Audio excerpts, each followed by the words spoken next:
Call this General Services Committee meeting together at April the 10th, 2017 at 12 o'clock. We've got 4 items on the agenda. First one is Renata request for destruction of records. All right, I'm back again. I may be back another time for one more level of record destruction. As we're doing our City Hall remodel, people are clearing out their space and some of our storage space, and we're finding lots of records that are past their required retention period under the Idaho State Code. They do meet the compliance of our records retention manual, so I'm here to request destruction of items from our Building Services Department, Legal Civil, Municipal Services, Administration, and Finance Departments. I stand for questions. No questions. A lot of these are very old records. We went to You the dug archive deep. room, Yeah. and we were surprised by some of the stuff we found. Some of it honestly didn't even know it was still in there. Great. It's been there for how long? We have some records that date back to 1977. So, Yeah, I know, some of you weren't alive yet. Okay, need a motion. I'll make a motion to authorize staff to proceed with the destruction of records as listed pursuant to Idaho Code 50-908. I'll second. Any discussion? All those in favor say aye. Aye. Opposed? Okay, item number 2, approval of amendments municipal code related to appointed officials. Renata. so this one was brought forward to us, actually indicated to us that we kind of have some old language in our municipal code related to appointed officials and their job descriptions. So our code currently states that their job descriptions are set via resolution, and probably in the early to latter 70s, when someone was appointed, we also listed their duties under a resolution. But now all of our positions are under our personnel rules, and we have all the job descriptions set under the BDPA system. So this code is really sort of antiquated, and cleaning this up will just help us avoid some confusion and some lengthy research projects in the future.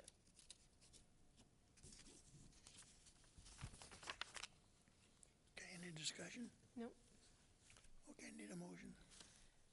I move to approve the amendments to Municipal Code Chapter 2.12.020, 2.12.030, and 2.12.040 related to appointed officials. Second. All those in favor say aye. Aye. Opposed? Okay, thanks, Renata. Thank you. Okay, item number 3, setting a public hearing to modify the city parking violation fee schedule. City Administrator Sam Taylor, I've been given an upgrade. Thank you. Deputy City Administrator. Thank you, council members. Before you are 2 items that are related to work or recommendations outlined in the 2016 parking study update. There's two items before you. The first one is related to recommendation providing for courtesy tickets. So on the first offense, it would be a courtesy ticket and an informational pamphlet. And then we would create a tiered ticket system whereby the first actual monetary penalty ticket would be $15 instead of $10, the third ticket being $20, and the fourth ticket thereafter being $25. With that, as the Parking Commission considered this and made their unanimous recommendation, they also noted that the other tickets within the city, parking in front of fire hydrant, in front of a mailbox such as that, those are currently $15, and they believe that because we're going to a tiered system for these 2-hour time limit tickets, it would be appropriate to have a little bit bigger teeth on the other types of tickets too. So they're recommending a $25 penalty for those other types of violations. This recommendation also is supported by the Quarterly Downtown Association, which has been advocating for this for some time. And we did sort of work backwards with carrots and sticks, where we worked on our enforcement first to make sure it was clear that we were enforcing parking tickets. Obviously, over the last 3 years, we had not been doing that. We are now doing that. And now we're implementing kind of more of a a more positive experience, if you will, for folks who receive these tickets. And we do sometimes get in a situation where we might have a resident or visitor that goes to McEwen, and within the first 5 minutes, they don't pay, inadvertently, they don't maybe realize the rules, and they end up with a ticket because it just happens the attendance in the lot, and that can happen every so often. So by having a first offense courtesy ticket, it should help us remove those instances where we have a little bit of kind of bad taste in the mouth by some folks who visit. So we're really excited to begin down this road. So the way it will work is on that first offense, they'll receive a ticket in the envelope still, but it'll show for $0. And then we'll create an informational pamphlet that the enforcement officer will place on the windshield as well. That allows them to understand what the rules are for the future and provide them with information on our website for all the stuff related to downtown parking. We are incidentally also revamping information on the website, creating a digital map of all public parking throughout the area to help folks know where they can park as well. So with that, I'd stand for any questions. This is really just forwarding the recommendation and setting a public hearing for the first meeting in May. Any questions? My only question is, the courtesy ticket, is that one a lifetime, or one per car, or one per year? I believe it's one time. One time? Correct. And we'll have a tracking system to be able to, Yeah, everything within the parking enforcement system, we have all the records. okay. Okay, so you say that it's courtesy is just for one car Correct. Per car, per car? correct.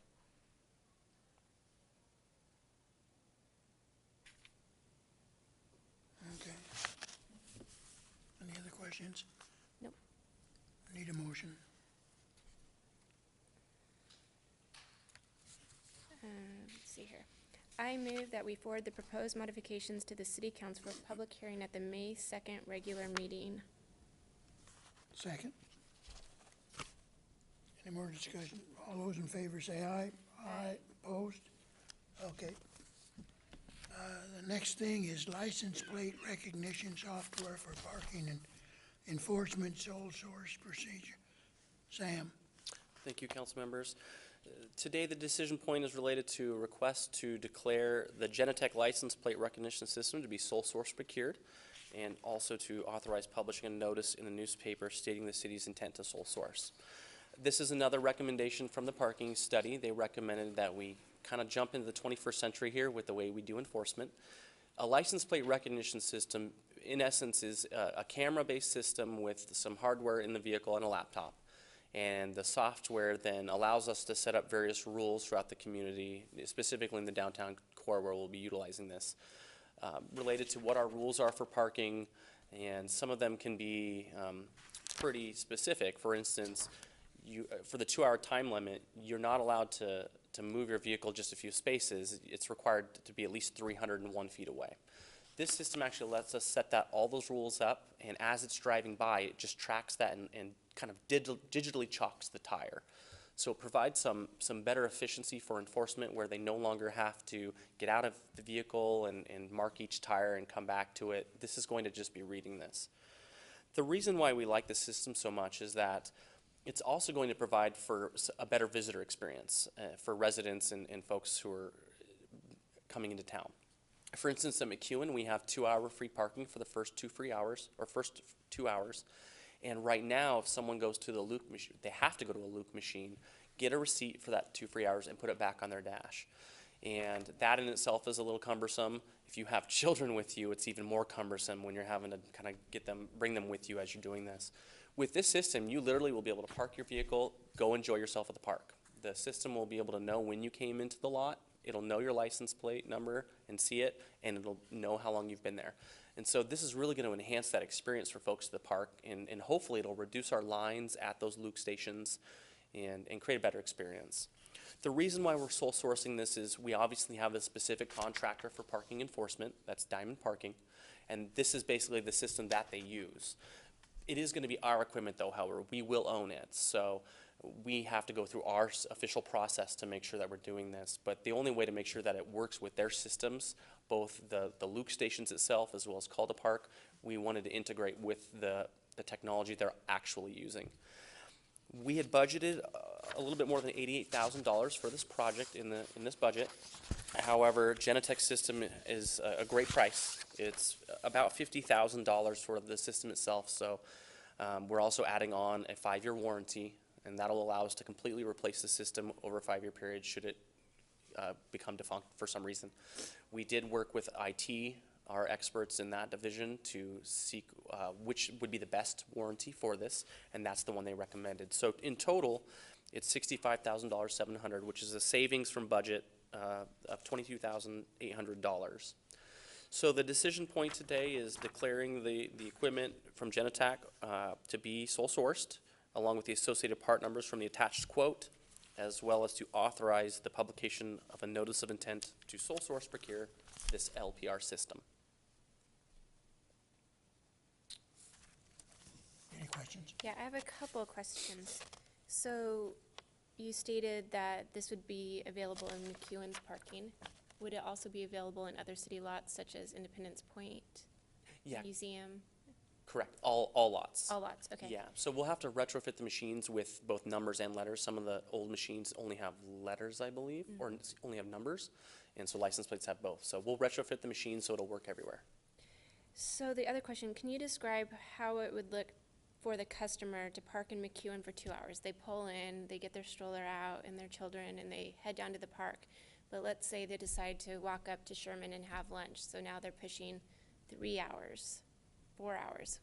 What do they do then? Yeah, so if they decide that they want to stay longer than the 2 hours, then they would want to go to the machine and pay for the time, the additional time, because it's no longer free, so it's a dollar per hour thereafter.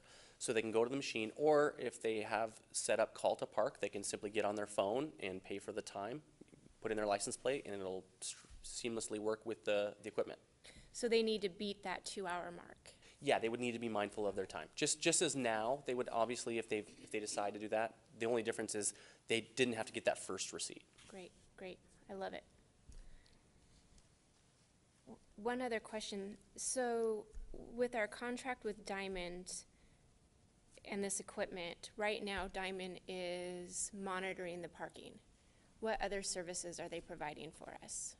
Diamond, They monitor, or they distribute the tickets. so yeah, Diamond does all parking enforcement for the community. So they're doing all the boat mooring, they're doing all of our public lots, they're doing all of our on-street parking. And then obviously they manage the overall collection process for people owing on tickets. The city manages the collection on unpaid past due tickets, but they do everything else. And the city manages appeals. Correct. Okay. For our tickets, yes. How's this new system working? Well, we haven't set it up yet. We need your approval to purchase it, but we're pretty excited to Well, have it set I up. mean, I read in a heads up someplace that, something about the money coming in and, go ahead. Thank you. Yeah, the collections. Yeah. It's going fairly well, I would say. On the first round of collections for the unpaid tickets, we had collected about $48,000. And since we've sent the unpaid tickets now to an actual collections agency, Chapman Financial, which we also utilize with the police department, we've collected another about $13,000. So we're around the $61,000 mark for unpaid fines. Any other questions? Nope. Need a motion? I make a motion to declare the following equipment manufacturer and LPR model to be the sole source for use for parking enforcement. Gentech overtime with managed services and associated parts from attached quote. And I move to authorize the publication of a notice of intent to sole source procure this LPR system. Second. Any more discussion? All those in favor say aye. Aye. Opposed? Thanks, Sam. Thank you. Okay, is there anything else? Troy, you have something? Jim? We're good. Mike? Don't want to overload you. Yeah, good. Okay, All that snow out there. yeah. Okay, we're adjourned. Thank you.